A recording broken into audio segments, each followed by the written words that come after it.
Hello and welcome to Political Pulse. I'm Bryan Hecht. And I'm Sam Shipman. Here are today's top stories. Former President Donald Trump endorsed Republican Representative Jim Jordan's candidacy to become the next Speaker of the House early Friday morning. I appreciate the president's endorsement. He's the leader of the party. He's going to be our presidential nominee, and I think he's going to be our next president, so I appreciate that. But we're focused also on, the key thing is our colleagues. Jordan, the current chairman of the House Judiciary Committee, is in a close race for Speaker with Majority Leader Steve Scalise. In a Truth Social message, Trump highlighted Jordan's athletic record as a D1 wrestler and stated the candidate had his complete and total endorsement. Both Jordan and Scalise are considered to be more conservative than oust former Speaker Kevin McCarthy. Yesterday, a funeral service was held for Dianne Feinstein, a California senator who served from 1992 to her death late last month. The women of America have come a long way. Our country has come a long way. And you helped move the ball forward, and our nation salutes you, Dianne. Vice President Kamala Harris, former House Speaker Nancy Pelosi, and the mayor of San Francisco all spoke before her granddaughter, Eileen Marino, took the stage. Feinstein was the longest-serving female senator in U.S. history. Marino said she was an unwavering support system. Over 100 protesters gathered outside the Massachusetts State House Monday to petition the expansion to Hanscom Airfield in Bedford. According to activists, the expansion will add 27 new private jet hangars to the public airfield, which is already responsible for holding the most private airplanes in New England. They argue this expansion will increase carbon emissions while only serving the wealthy. Protesters have called on Governor Healey to stop the expansion and fulfill her promises to take a stand against climate change. Last week, the Boston Public Library joined the Unbanned Book Initiative, which allows people aged 13 to 26 to make an account with the library and download digital copies of books that may be banned in their area.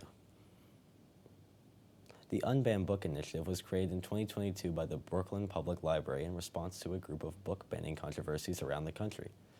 Boston Public Library is the third library to join the initiative alongside Brooklyn and Seattle. The Boston City Council voted 7-5 to pass grant funding for a controversial police intelligence gathering center on Wednesday. An additional $3.4 million of funding will go towards expanding the Boston Regional Intelligence Center, a database for anti-terrorism and gang-related intelligence. The Intelligence Center has been criticized for racially profiling in its gang database. The vote was split along racial lines. All council members in favor were those who were white, while those who voted against were people of color. Massachusetts Governor Maura Healey signed into law the first tax cut in 2 decades. Trying to come out with something that would help as many residents and businesses and communities in Massachusetts. We're also going to need to go farther. It's still going to be very expensive to live in Massachusetts, and we've still got a huge out-migration problem. Healey said, quote, Massachusetts now has the most generous universal child and development care tax credit in the entire country. The governors and lawmakers said that the $1 billion tax relief plan will make Massachusetts more competitive with other states. It will also put more money in taxpayers' wallets. After the break, hear about Speaker Kevin McCarthy. And hear from our White House correspondent. Stick with us.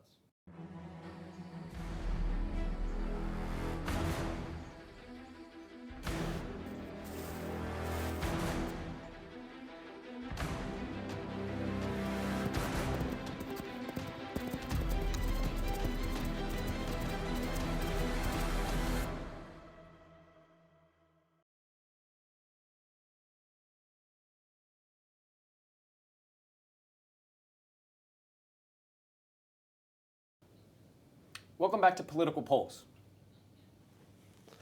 The U.S. Central Command sent Ukraine over 1 million rounds of seized small arms ammunition from Iran on Wednesday.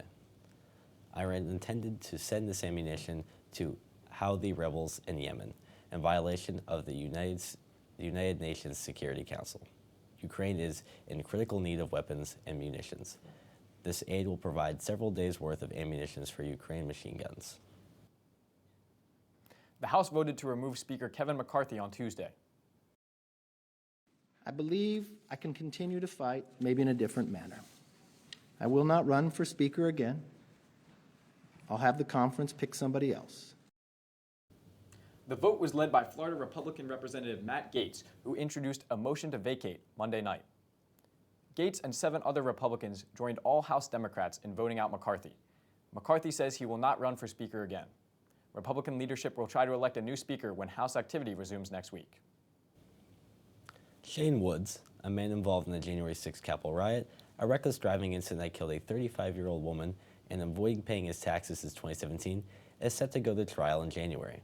Woods attacked a police officer and a journalist on January 6th and was under the influence during the driving incident.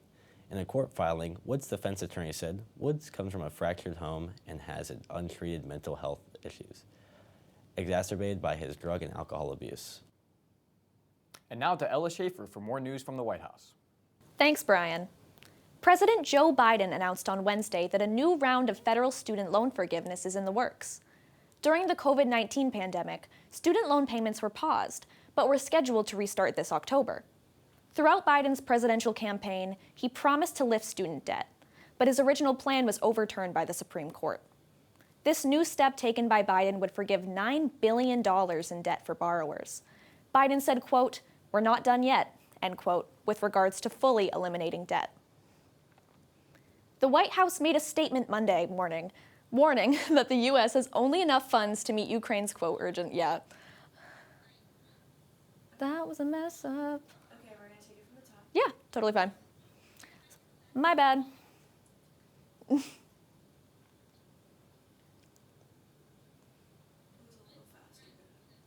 Got it.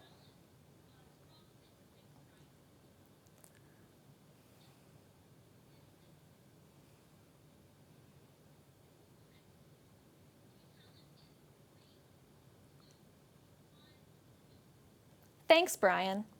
President Joe Biden announced on Wednesday that a new round of federal student loan forgiveness is in the works.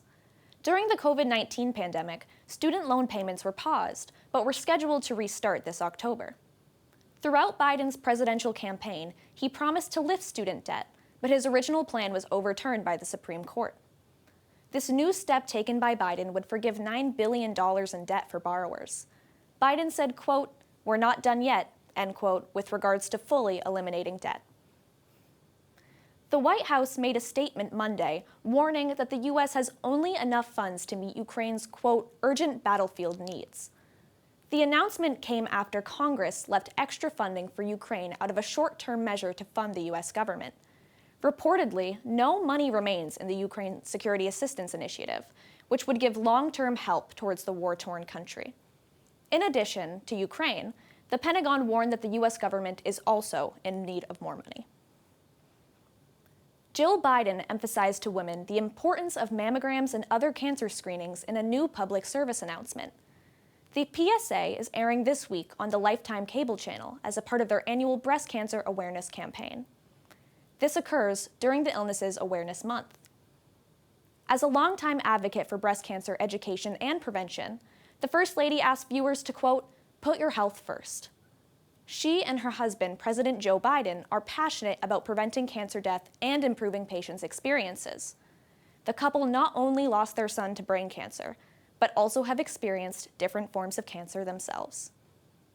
That's all in the White House news. Back to you at the desk. LaFonza Butler becomes the 3rd black female U.S. Senator Tuesday, following the death of California Senator Dianne Feinstein last week. Mr. President, I can't help but think how proud Senator Feinstein would be, seeing someone as brilliant, as accomplished, as history-making as LaFonza Butler take her place. I know that our old colleague is looking down at this moment with pride, now that her seat is in good hands. California Governor Gavin Newsom appointed Butler, whose previous work for the pro-choice Political Action Committee, Emily's List. It has been almost 3 years since the last black woman to serve in the Senate, Kamala Harris, worked in Congress. Butler will also be the first black openly lesbian senator. Florida Governor Ron DeSantis is moving about 1/3 of his presidential campaign staff from Florida to Iowa. He hopes to rally support in the caucus state as he struggles to weaken frontrunners Donald Trump's dominance over the polls. On Wednesday, the campaign announced it has raised $15 million over 3 fundraising committees. DeSantis said he planned on visiting all 99 of Iowa's counties before the Republican caucus in January. Former President Donald Trump's civil fraud trial began in Manhattan Monday. This trial is a total witch hunt, and I should be entitled to a jury like everybody else is entitled to a jury. I have no rights to have a jury. It's ridiculous. Thank you very much. New York Attorney General Letitia James is bringing a $250 million lawsuit against Trump, alleging he committed rampant fraud by inflating the value of his real estate empire.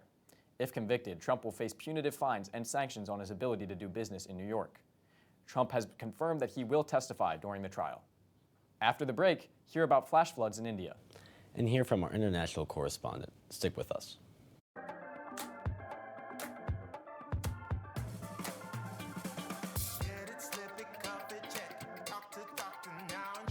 Get it, slip it, cuff it, check it. High blood pressure silently affects millions of Americans. Staying on top of your blood pressure is as simple as these 4 easy steps. Self-monitoring is power. Visit manageyourbp.org to learn more. Welcome back to Political Pulse. Pope Francis issued a renewed call for climate action on Wednesday. He called the United States for its irresponsible Western excess. In the renewed call, Francis took aim at climate change skeptics and criticized international bodies for being ineffective. Francis warns that the world in which we live in is collapsing and may be nearing a breaking point. And now to Sabrina Lam for more on international news. Thanks, Bryan. Protests broke out in New Delhi after Indian police raided the homes of dozens of journalists on Tuesday. The journalists work for NewsClick, an outlet that has scrutinized the Indian government. Police arrested the outlet's founder and interrogated 46 others. Many journalists and civil society groups have organized protests to demonstrate solidarity. Pakistan declared a mass deportation of undocumented immigrants on Monday. The country is home to almost 2 million Afghan refugees who fled to escape the Taliban's rule. Minister Sarfraz Bugti announced a November 1st deadline before enforcement agencies are sent out. He also threatened strict legal action against anyone who aids the unauthorized immigrants. The 2023 Nobel Peace Prize was awarded on Wednesday to Iranian activist Narges Mohammadi. She's being recognized for her fight against the oppression of women in Iran. Mohammadi said in a statement that this recognition makes her, quote, more resolved, more responsible, more passionate, and more hopeful. That's all for international news. Back to you at the desk. Flash floods in Sikkim, India killed 8 civilians and left 23 Indian soldiers missing on Wednesday. Intense heavy rains called cloudbursts triggered flash flooding along the Tiesta River basin in Sikkim. The floods submerged army camps and washed away a bridge, part of a dam, and pieces of highway connecting Sikkim to the inland areas. The Indian Army has reported search efforts are underway to find the missing soldiers, and nearby areas have been evacuated safely. A 14-year-old boy was arrested in Thailand after he opened fire at a Bangkok mall. 2 people were killed and 5 others were injured at Siam Paragon, a popular tourist destination. Thailand has one of the largest amounts of gun owners and gun homicides in Southeast Asia. Mass shootings are rare in Thailand, but some members of the public have called for stricter gun reforms and mental health care. Former Russian state TV journalist Marina Ovsyannikova was sentenced to 8.5 years in prison for protesting Russia's involvement in Ukraine. This is just fake justice because, you know, in Russia we don't have independent courts. Putin destroyed all independent courts. She has been charged with criminal misinformation charges for showing a protest sign during an on-air broadcast of state-run Russian TV and protesting outside the Kremlin in 2022. Ovsyannikova was subsequently placed under house arrest but fled to France last October. Her trial was conducted in absentia.